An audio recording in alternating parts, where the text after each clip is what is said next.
Tomorrow is Election Day across Texas for the primary runoffs, and you're going to see the results right here on Fox 4. Well, the big races to watch: the Republican runoff for Lieutenant Governor between David Dewhurst and Dan Patrick. Ken Paxton and Dan Branch are facing off for the Republican Attorney General nomination.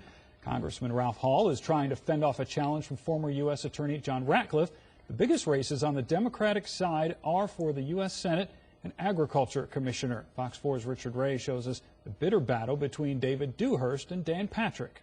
When State Senator Dan Patrick showed up to early vote last week, he had a grandchild in tow. The main reason I'm running is for my grandchildren and for everyone's grandchildren. But warm and fuzzy moments in the runoff election for the Republican nomination for Lieutenant Governor between Patrick and incumbent David Dewhurst This is what it's all about. have been few and far between, in what Patrick has termed the nastiest and dirtiest campaign in recent memory.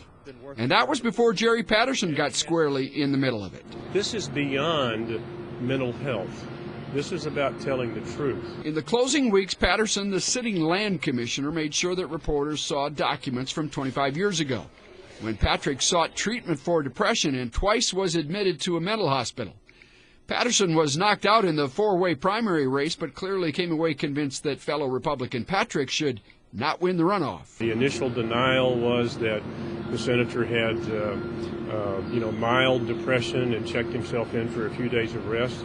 And then the next day we find out that he actually attempted suicide on 2 occasions. Patrick called foul and whistled Dewhurst for the infraction. Ted, I'm not angry. Disappointed. Our opponent has gone way beyond the bounds. People are tired of negative campaigning. I didn't have anything to do with finding the documents. Dewhurst denied any role in releasing the documents and told reporters he'd asked Patterson twice not to. I'm going to have to leave this up to the voters.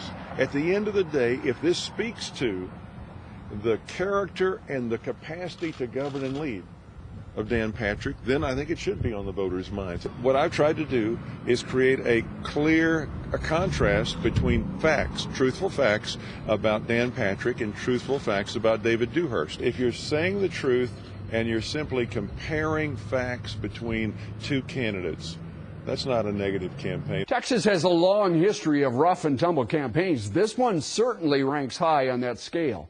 But in the end, it may come down to which man most effectively appealed to the Tea Party voters, who've come to dominate low turnout primary elections in the Republican Party. Patrick was the leading vote getter in the primary by a margin that surprised many, and seems confident that he will once again prevail over Dewhurst. I'm not predicting a landslide. We're just predicting a victory. Richard Ray, Fox 4 News.